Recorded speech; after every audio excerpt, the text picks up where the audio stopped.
Okay, good morning, ladies and gentlemen. This is your host, Tony, with Macro Race. Going to go through the Canadian CPI and give you a breakdown of what to expect, some of the sentiments and investment bank views of what they kind of expect as well from the CPI and the future forecast as well of what they expect the central bank to do. But hopefully you can all hear me clearly and the sound is all nice and clear, and you can also see my screen. If you can't, do let me know in the chat and I'll try and sort that out as soon as I can. But we don't have a lot to cover with the Canadian CPI as we do compared with US inflation data. It's pretty much the same sort of rhetoric and market market pricing in of data that's been going around with all the other central banks, and where they see inflation, and whether or not they're going to be tightening by a further amount, a stronger amount or not. So Canadian CPI then. So what is the release? So this measures the price that consumers pay for goods and services. And why is it an important release? Well, the reason why it's an important release is that the central bank, or the Bank of Canada, focuses on headline inflation, okay, and also the core inflation readings, or the median core CPI data that we have today. So that's why it's important, of course, with the way that central banks are going at the moment. As said, inflation is the key focus, and they want to try and stop it from getting too out of hand or becoming unanchored where they can't control it anymore. Think of the example like Turkey. I mean, they have skyrocketing, their inflation skyrocketed from the continuous cuts that they did, and because the central bank doesn't really have any independence to do what they want. But that's just one thing as to why it's important that all central banks are keeping a focus on headline inflation and also the core readings as well, and where they are. So how does it affect the markets then? So if you haven't kind of seen how the markets have reacted to CPI recently, then this should just serve as like a more of a refresher then for you. So currencies. So a high inflation reading is generally bullish for the Canadian dollar. The reason being is that when inflation ticks above the central bank's inflation target of 2%, which of course it has for quite a while now, then what that could mean is that the central bank would step in to try to dampen inflationary pressures and rein that in as soon as they can. And ultimately that will lead to some slowing growth in the economy when rates are raised. And in turn, what happens with stocks then? So when we're in the tightening environment, or where central banks are looking to hike rates and remove stimulus or quantitative easing from the economy, then higher reading, as said, will likely lead to a stronger Canadian dollar, higher interest rates, and in that turn, borrowing costs. If stronger interest rates are implemented, then that will lead to higher borrowing costs for businesses, but also for consumers as well. You've got to think about taking out a loan or a credit, mortgages that people have to pay back, debt that people have and businesses have as well, that they've accumulated during the pandemic, and any other prior debt that they've had as well before the pandemic had occurred. But usually when interest rates are raised and the focus is on inflation at the moment, that has led to depreciation in stock indexes and stocks as well, and the valuations, particularly cyclical stocks as well, those that do well when the economy is on the uptrend and the central bank isn't tightening monetary policy, where they're actually they're actually not doing anything at all in that normal environment. So high inflation reading is generally is bearish for stocks, and is positive or bullish for the currency itself. For bonds, we've got to consider as well that within high inflation reading, it can lead to high yields as well. So remember, central banks have control of the short-term rates. So like, let's say in the US, you've got a 3-month, 6-month bill, the 1-year bill, 1 year with a 52-week bill. That's where the central banks have a lot of influence in the bond market. And then the long-term bonds, That's left to the investors and traders to to control that side of the market more. But usually when interest rates are raised, the short-term rates yields start to tick up higher, and we've seen that not only within the US and Canada, but also in Europe, in the UK, and in New Zealand, Australia, all those big central banks that have begun their hiking cycle. Also, so during that tightening phase, when you do get high inflation reading, as said, it can lead to higher yields in anticipation that the central bank will step in to raise interest rates. And in turn, the short-term rates are affected the most, leading to long-term rates also seeing an uptick in their yields as well. One thing to consider, though, is that if you are a bond trader or if you're a bond investor, when interest rates are raised, of course, the shorter term bonds see an exponential growth in their yields, and the long term bonds don't really see that much growth. So what can happen sometimes is that those long term bond traders might actually jump out of those long term bonds in favor of the short term or the shorter dated bonds instead, because they're expecting a higher return in the future. And that's when you start to think about the yield curve, where it is, and traders look at the 2-year and 10-year yield curve as a measure of where the economy is, whether there's going to be a recession. But you've got to consider that economists and central bank, particularly in the US, they've said to kind of look at the shorter term rates, like the 6-month or the 3-month bill, compare it to the longer term bonds. When the shorter term rates start to rise above the longer term rates, that's when you see the inversion of the yield curve from an uptrend to a downtrend, and that usually is an indicator of a recession that's about to come along, or some further or bigger issues that are going to occur within the economy and also the markets as well. So again, bonds, as said, high inflation reading can lead to higher yields instead. Now, the previous report that we had from the CPI data, so we'd seen that the year-on-year was largely driven by food and shelter prices. Gas prices increased at a slower pace in April compared to March, so the month-on-month figure.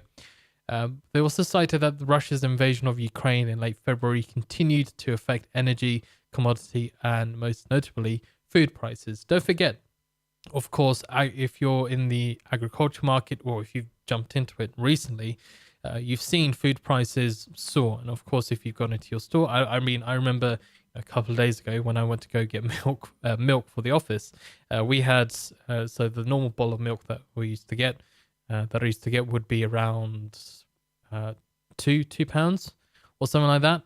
And then when I went a couple of days ago, it was at £2.55, £2.55 for one bottle or six or a gallon of milk is how much it costs. So it had increased in price. But that's one thing that is cited by the previous CPI report in Canada, that food prices had seen a major uptick compared to the previous report.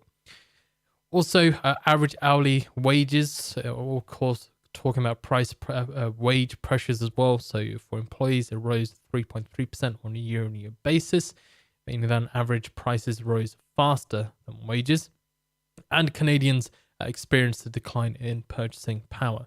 Again, that's another thing particularly for the Bank of England, that they don't want the wage prices, they don't want wages to spiral out of control, where you have you have a lot of people that have you have more people that have more money, or you have people that have more money in their pockets to buy the same amount of goods within the economy, because of the tight labor market that's been created and the demand for workers from businesses, and because those businesses have had to raise their wages to try and attract those workers back into the labor force. So that's another key thing is to consider, is that even though inflation is outstripping wage gains, that's also having an effect on purchasing power, and also businesses and how they're having to increase their wages to try and attract those potential workers to their businesses. Also, shelter costs have risen at the fastest pace since 1983, or about 30-year, at a 30-year high, around that at 7.4% year on year. And natural gas had seen a plus 22% rise, and fuel and other fuels combined together had seen a plus 64.4% rise. So that was from the last report. That's one of the things that investment banks and economists are considering, that these two key bits here, the natural the fuels and natural gas prices, because of the Russia-Ukraine conflict having an extended effect to other nations and their inflation, that, according to economists, will likely lead to a stronger, i.e. a higher inflation reading that we get today. Some economists are looking at 7.4% for the Canadian CPI year on year, and then for the month-on-month, economists have a median estimate of 1% from a prior of 0.6%. So again, if we do look at the report later on after the release comes out, the more likely you're going to see that it's going to be the commodities, natural gas and fuel and other fuels, that's going to be the biggest driver within the report itself. So the Bank of Canada's views then, and what they expect. So from the June 1st, we had the last rate decision, that they see that they said that they will see 7% inflation in the near future before it starts to moderate, and officials are ready to act more forcefully to reach the 2% CPI target. Remember, 2% is the target for every central bank, or all the major central banks, such as the Bank of England, the ECB, and the Federal Reserve, as well, and with the RBNZ and the RBA. So, of course, being quite more than 3 times that target, there's a lot of work for the central banks to do. June 9th, we had other comments as well, where they said that new outbreaks of COVID-19 in China, as well as the concomitant lockdowns, are a source of concern for the world economy and inflation. So when we're talking about supply chains, particularly the goods that China makes and exports to other nations, if those areas were the key hubs, so like Shanghai or in Beijing, those areas are under lockdown, that puts a pause on those productions. And, thinking about chip making as well for cars, for a load of different other things and products that China makes, putting a pause in that would mean that there is a delay, there's a longer waiting times to get those products out to consumers. And in turn, what that might mean is that they will have to try and look to other areas to get that, to get the supply chain up and running as efficiently as they can. So it could lead to higher prices it could lead to paying more to other areas, to other countries to be able to do that. And in turn, that will lead to, at some point, consumers also being affected by the supply chain issues, where those products become more expensive because there's less available. So think about supply and demand. The less there is available of something, and there is a high demand for it, the more expensive it becomes. Okay, and that goes for crude oil inventories, which again, supply and demand moves is the key thing here, just to understand when we're talking about supply chain issues. So other things as well to consider is that they also said on June 9th that publicly traded non-financial companies are generally in strong financial form and appear to be well positioned to deal with increasing interest rates. So again, you've got to think, so businesses in general, okay, not the investment banks or the commercial banks that you have as businesses, but all the other businesses, let's say in the retail sector, or let's say in the mining sector and the crude oil production sector, those businesses, they believe, will be able to deal with the higher rates of interest, or the high rate of interest that the central bank sets for the economy. Okay, so where is the economy at the moment? Of course, we have inflation at 6.8% versus prior of 6.7%, so still around that 30-year high. GDP quarter-on-quarter annualized rate ticked down to 3.1% versus a prior of 6.7%. So the annualized rate just represents how much growth is there expected for the rest of the year ahead. Okay, and where they see, as I said, how much growth that they expect for the year ahead. Also, employment change, we'd seen a little bit of an uptick at 39.8k versus the prior of 27.5k. Average hourly earnings year on year had seen a slight tick down to 3.4% versus the prior 3.6%. The unemployment rates also ticked up at 4.5% versus prior 3.4%. The raw material price index ticked up to 2.5% versus a prior of 2%. PPI year on year saw a tick down to 15% versus a prior of 16.4%. And the overnight rate interest rate, of course, or the Bank of Canada interest rate decision is at 1.5% versus a prior of 1%. So they took their 50 basis point hike at the last meeting. Bob's Burgers. Hey, I love that show. Bob's Burgers saying, is core CPI or CPI more important? So it is CPI. The Bank of Canada, as said earlier on, they focus on headline inflation. Okay, so CPI itself is more important if we're looking at the Federal Reserve. So when the Federal Reserve, or when the CPI in the US hit another, hit a fresh 40-year high, and inflation had ticked up after previously seeing a slight decline in the previous month, then markets started to price in that the Federal Reserve was going to take a bigger rate hike, which is what they did, of a 75 basis point hike. Of course, yes, core inflation is important to see the underlying inflation, excluding food and energy, but the headline inflation of what's going on now, okay, within the economy has been the key thing for central banks and also for traders as well. So the headline inflation figure is more important generally as well.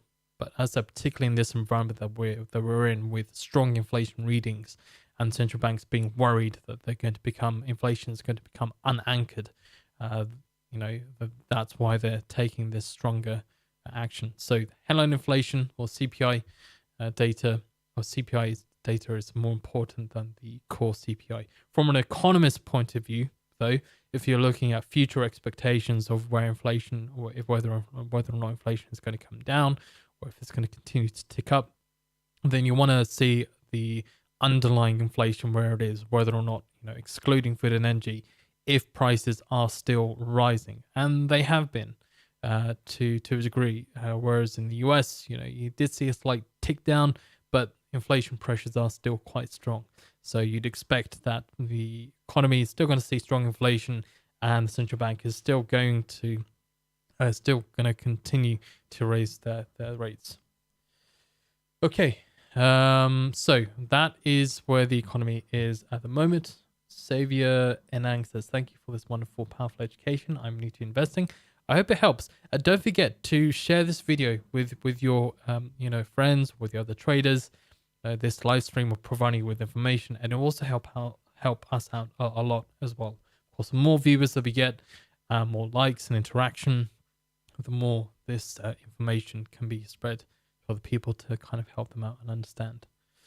Okay, so let's look at the triggers then for the economic releases. So what do economists see then? Okay, so the high estimate, or where they see the actual figure, they see a high estimate of 1.2%, and with a low estimate of 0.5%. And with the year on year, where they see a high estimate of 7.8%, with a low of 6.7%. So deviation-wise, economists, on the high end, if the current forecast for CPI month on month is 1%, they're expecting a 0.2% deviation on the high end and a 0.5% deviation on the low end. And then for the year on year, they're expecting a 0.5 deviation on the Canadian CPI year on year, and then about 0.6% deviation on the low end. Okay, so that's the lowest estimates and highest, lowest estimates and highest estimates.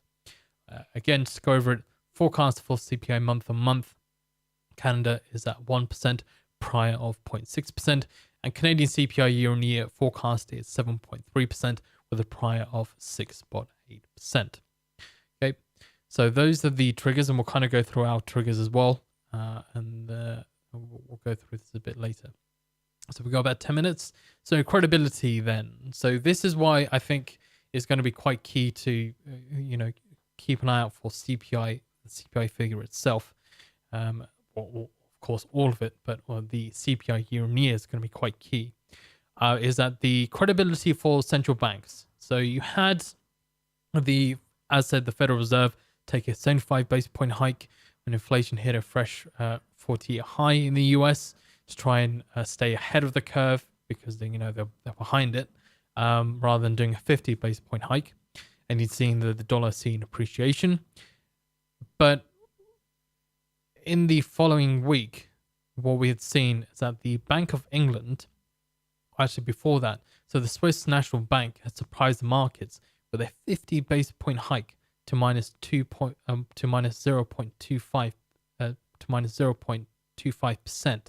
Okay, so they hadn't hiked their rates for 15 years, and decided to do a 50 basis point hike, right? Not a 25, but a 50 to try and rein in inflation expectations and for the future, and to try and keep that on the low as much as they can.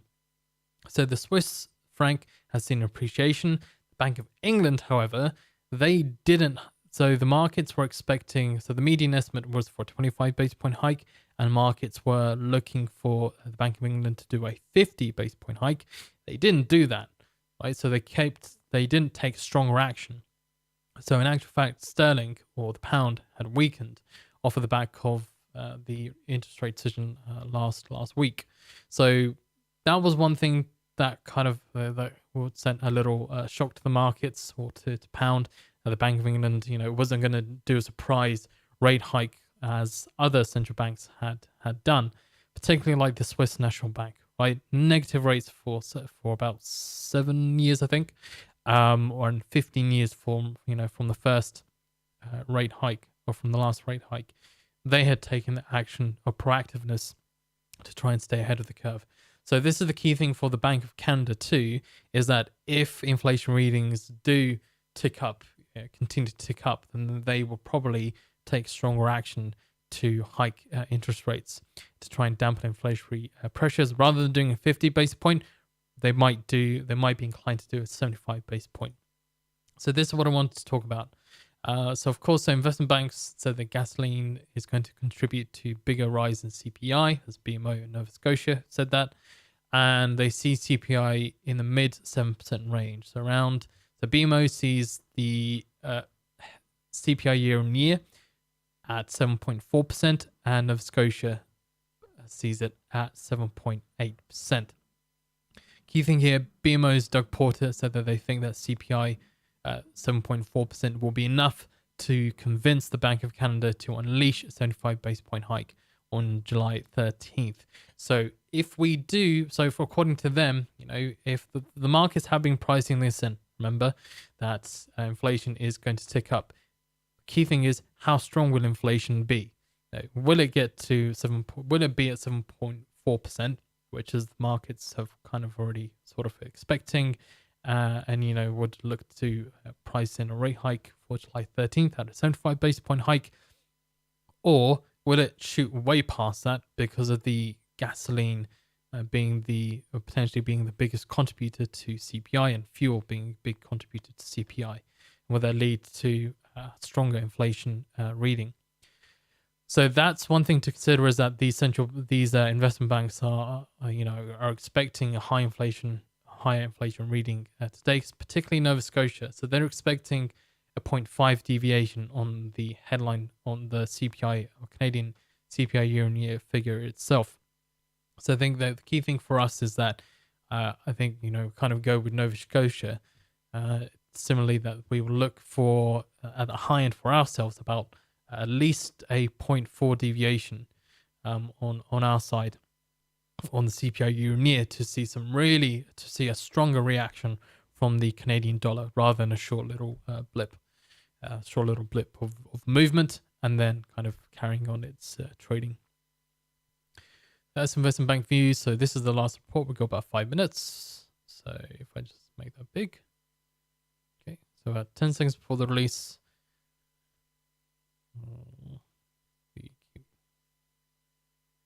Okay, so you'd seen that Canadian CPI month on month was slightly lower, but it was better than expected. And CPI year on year was slightly better than expected as well, at 6.8% with a 0.1 deviation. Even with so key thing is that all the figures were better than expected compared to their forecast figures.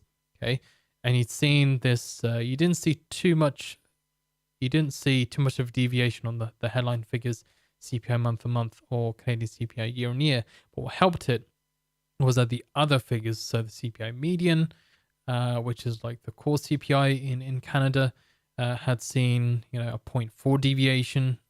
Excuse me, that was a 0.5 deviation there.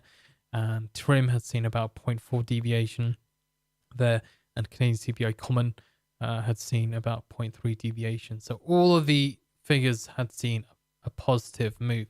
So what we'd expect today is that we'd expect for the Bank of Canada, we'd expect the inflation rate to see. So we'd expect all the data to see a positive uptick. Okay. And then to see some really strong movements from the Canadian dollar, would expect at least about 0.4 deviation on the CPI year-on-year figure itself, and I'd also expect a 0.3% deviation on the Canadian CPI month-on-month figure itself as well. So you do look for particularly these two to see an uptick compared to their forecast figures, or a stronger uptick. So that was the last report. And you can see that the Canadian dollar was strengthening. It wasn't a really strong initial reaction, but it did continue to strengthen and didn't really reverse that quickly. So if I kind of skip ahead, we kind of see where we are. Whoops.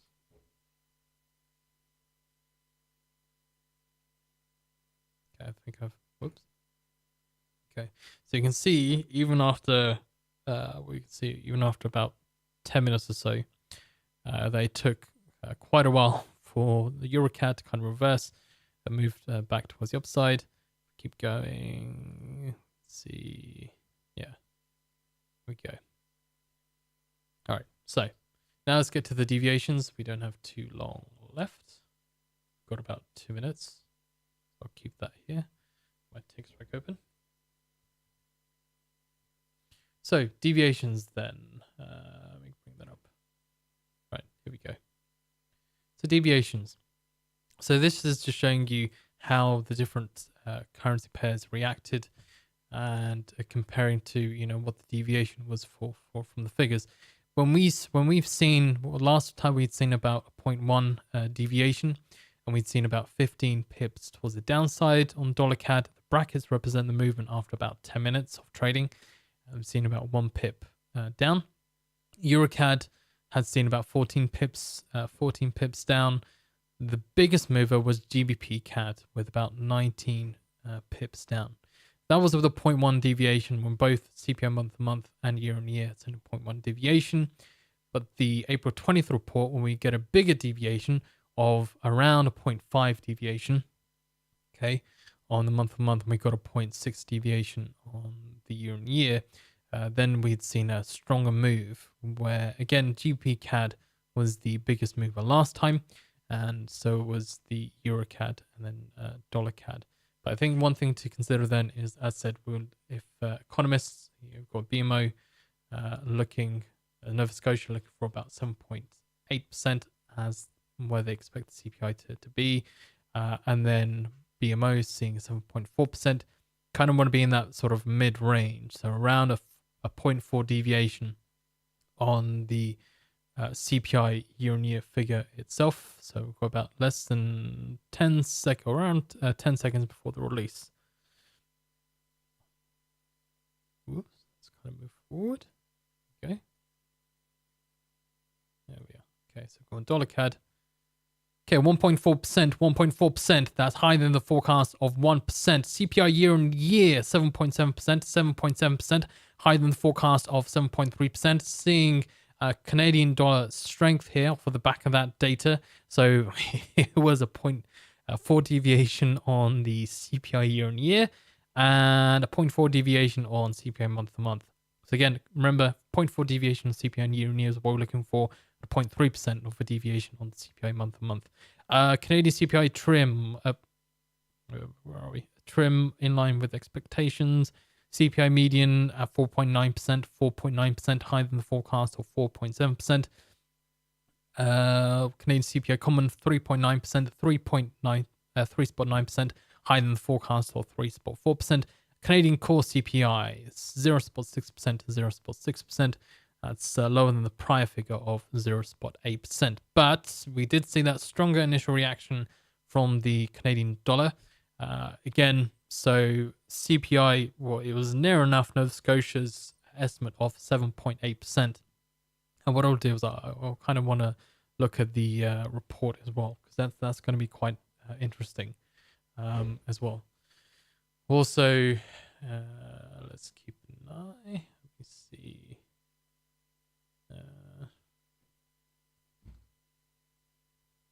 Let's see what else we got.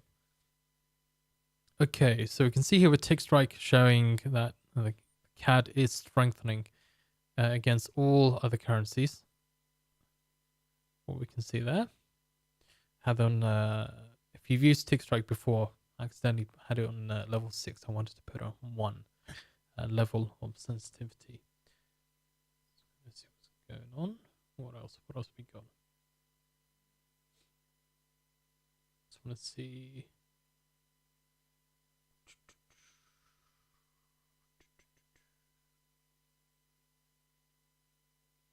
Okay. Fine. All right. So let's do some quick measurements then. As the GP CAD was the strongest mover last time round, let's just see if it was the strongest mover this time round. Okay, there we go.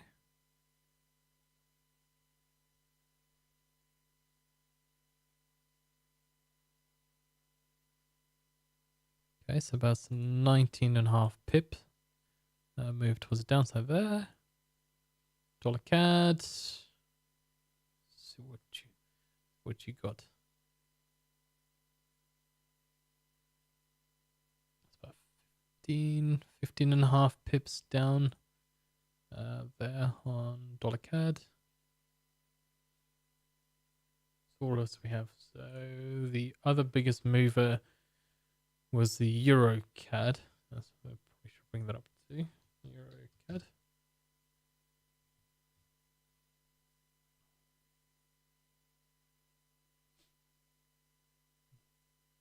Okay.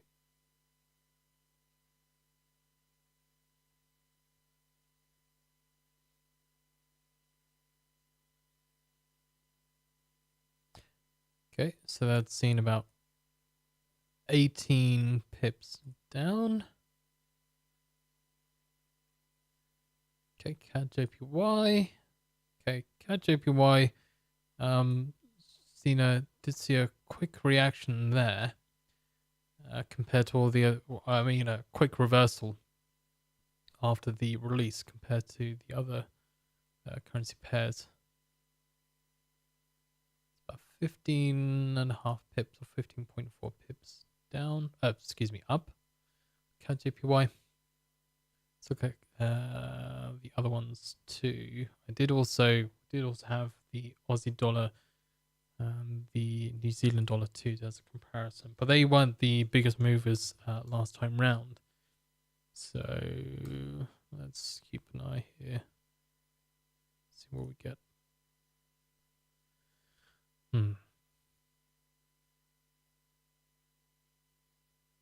All right, so not a clean, not as clean as a reaction compared to the other currency pairs.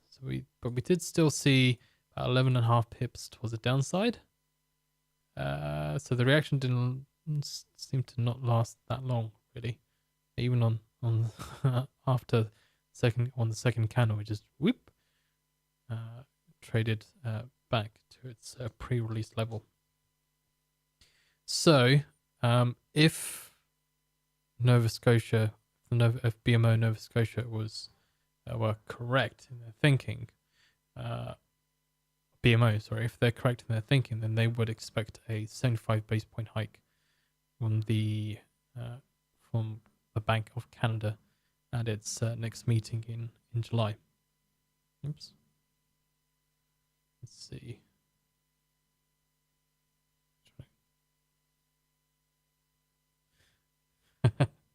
Right, that was New Zealand dollar did nada.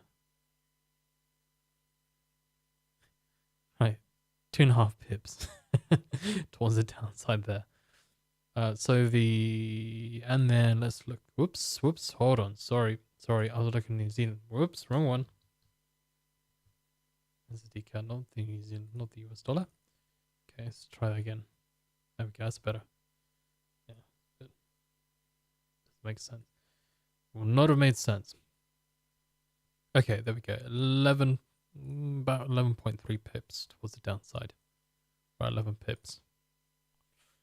Let's look at CAD CHF, CAD Swiss franc.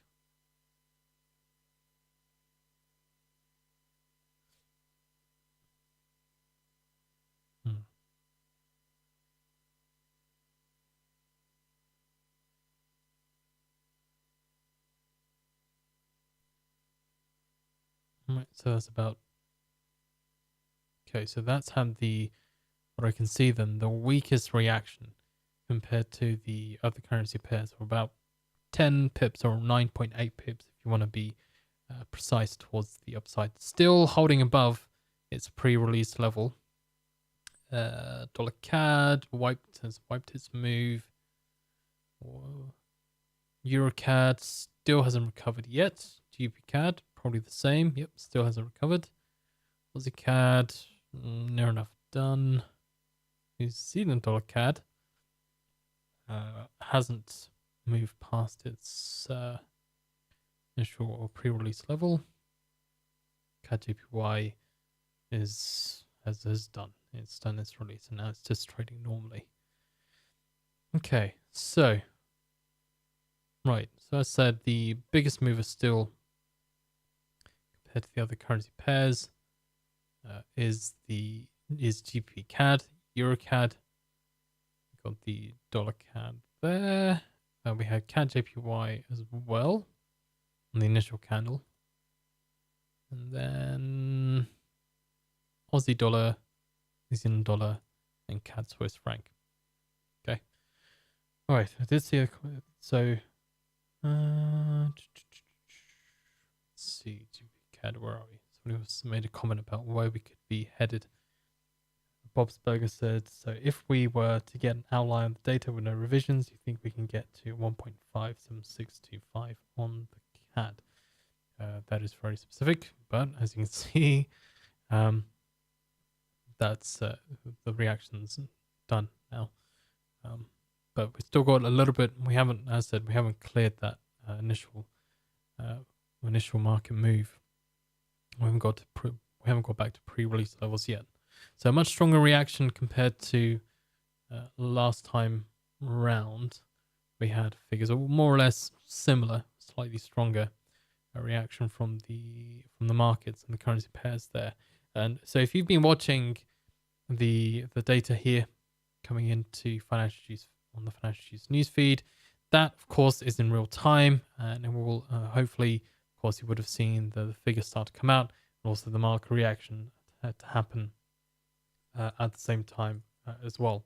So what is Financial Juice? If you're not familiar with it, or if you are familiar with it, then there is a 7-day free trial that we want to provide you guys with. So what does that bring? So a 7-day free trial of Financial Juice Pro. Why do you want to try the Pro version of Financial Juice? Well, in the Pro version, you don't get any adverts, you don't get any delays to the voice or text feed, and also you don't get any delays to the data here as well.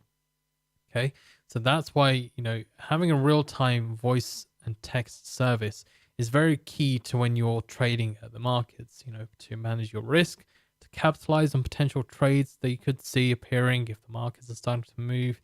But the other key point being is that investment banks use a voice and text service or a squawk service to manage their risk and also to potentially capitalize on trades from headlines as well that do come through. So that's why having a live voice and text service is key. Okay, GPCAT's still going down. Hasn't got past its initial move. We'll see what happens. But anyway, so that's why having we want to give you a 7-day free trial to have a go of what a live voice and text service is like. If you're on the light version, that link is there in the feed.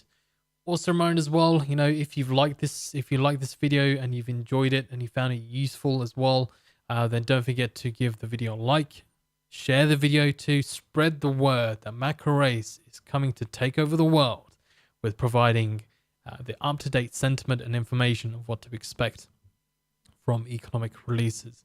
So yeah, spread the word. And also, subscribe to the channel as well, so you can keep up to date with the videos that we post out. And at some point, what we're going to be doing is we're going to be doing a webinar on how to trade economic releases. Okay, giving you the lowdown of what are the biggest movers in the markets, how have they reacted in different environments with COVID, Ukraine, with central bank easing and tightening, okay, and how the different assets or the instruments interacted or have been affected by those different releases. Okay, so that's what we're going to be doing at some point in the near future, is to provide you with a webinar there as well. But as I said, if you've been watching Tick Strike go off, so if you don't know what Tick Strike is, or if you are familiar with it, Tick Strike basically lets you listen to order flow, futures, forex, and stock instruments, but also crypto as well. We also cover ETFs, ETNs, and there's a plethora of different things that you can have a look at when it comes to Tick Strike. So at the moment you can see this red coming in here when there's so red denotes selling, or when there's some selling pressure coming in or momentum. And I mean, you can kind of change whatever color it is, but that with a minus and a figure shows you the selling pressure, and with a plus figure that shows you that there's some buying momentum. As I said, you can kind of change the colors to whatever suits you. But the key thing about here is that imagine you're in the Chicago trading pit, okay? And you've got the guys and gals that are ready to start, buying and selling their assets. And the market opens, ding, ding, ding, ding, ding, and then you hear this flood of buy, sell, buy 120, sell. As you see somebody being spat in the face because the other person's got a better price, or they've been kicked out of their position because somebody bought a bunch of contracts for futures or whatever it may be, or a bunch of cattle or feed. So imagine that sound being translated into Tick Strike here. Okay, it lets you listen to order flow and lets you also see, listen and see to the amount of momentum that there is that's going on within the asset. And the interesting thing as well is that you can also change the level of sensitivity. What I mean by that is that the level of 1 is when a Tick Strike is the most sensitive. So when there's a little bit of buying or selling that's kind of going on, you can kind of see it going off, as you do see it now. And if you're a scalper, and you want to kind of capitalize on potential trades, then I'm not saying that that's kind of the way how to use Tick Strike, but one of the ways that some traders use it is to scalp trades, to manage their risk if they see a lot of buying or selling momentum that's going on. But 1 is the most sensitive, and when you increase that level of sensitivity, let's say to 15, which is the max, decrease the level of sensitivity. 15 is the highest level, where it's the least sensitive. So only when there's a big amount of momentum of buying or selling that's going on, only then will Tick Strike give you an alert via sound or visually. And at the moment, I've got my sound turned off because otherwise it'll constantly go off. But you can kind of chop and change how you want to interact with that there. So that's why we want to give you a 7-day free trial of TickStrike, which is in the link there, to have a little play with it and see what kind of works for you. Again, there's a plethora of different assets that we cover. So I said forex, stocks, and commodities. We've got cryptos as well, ETFs and ETNs. We've got a load of different things that you can look at with TickStrike. And of course, if you've liked macro race and if you've liked this video and you found it useful, don't forget to give us a follow on Twitter as well. Show your love and support and share this channel and the video with with your acquaintances or with your friends, your family, your dog. If your dog trades for you, I don't know whoever does that. Maybe you got to set up punching a big red button and he gets a little doggy treat at the end. Maybe, I don't know. But share it with your friends and fellow traders as well. And then the deviation then that I had shown you with this thing here of the past reactions to the market. This is one key thing, is being able to see the data and how it's reacted in the past. That's been put here for you in one place where you can there's a plethora of releases that I cover and go through and look at how the markets are reacting in different asset classes when a figure has come out as such, or whether or how big the deviation has been. So with the FMC rate decision, I go into a lot of detail, going to the high and lows of each candle, where it's moved, how much it's moved by after about 10 minutes of trading. You can see with the FMC after about 10 minutes of trading, when when we've seen a 75 base point hike, the S&P had ticked down by about 168 ticks after about 10 minutes, and the Nasdaq 615 ticks down after that rate decision that we had beginning of the month. But anyway, so that's also something that's provided for our traders in the mailing list that we have for Macro Race. But also, for our traders, not only do we provide the deviations, but the week ahead of what to expect. So if you're looking at this week's week ahead of what I provided to our users, let me close TickStrike. That'll be easier for you guys to see. But if you were gonna get your email, if you did get your email this Sunday, then you would get detail of the releases that we'll be covering, what to expect in each session. So in Asia, Europe, and the US, of course, and the summary of the weekend news. Usually that's me just putting out a bunch of news together on the weekend because I'm addicted to news. I can't get away from it. But yeah, so that's the sort of like level of detailed information that I provide you. That is simple but detailed enough to give you an understanding of what to expect for the week ahead. And also, of course, I said you get the report there, and then also the links to the videos or the streams, the upcoming streams and the previous streams. That's also provided for you in the email. So that's one email every Sunday, okay, during the day, or before the Asia session begins. I provide that for you all in one email. Okay, having too many emails is not useful. So, which is what I used to do, and I've learned my lesson from that. But having one email, that's what we do for our users. So that link is put there for you to subscribe to their mailing list, the ever-growing mailing list that we have. As so we'll just kind of give you, we started this back in March or late February. So, but yeah, so we've continued to grow. We've had good feedback. Of course, we've got good feedback now. So SU said, thanks, interesting product. Only 7-day try. That's only 5 days trading. Doesn't seem enough. Okay. So you can speak to Amar at financialjuice.com. But that's current offer at the moment. Do have a look at the link and do have a little look at it as well. Ask any questions away. So Amar is the person who will be able to kind of deal with any queries that you have. Hopefully you did find that useful. As said, tomorrow we have the EI inventories, which I'll provide the link for you for tomorrow if it's gonna let me send it to you, and then we'll be done. We'll be done soon. There we go.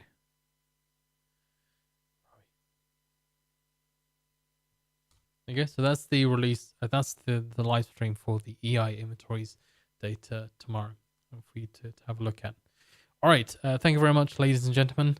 Take care, and I will see you tomorrow at 10:30 a.m. Eastern Time. Is when we'll be doing the prep for the EI inventories. Of course, we have the US holiday this week, with Juneteenth on Monday. So economic indicators have been pushed back. Usually, it would have been today we would have done it at 10 a.m. Eastern Time, but it's tomorrow, 10:30 a.m. Eastern Time. Release itself is at 11 a.m. Eastern Time. All right, ladies and gentlemen, thank you very much. Scotch and Stocks, goodbye, and take care.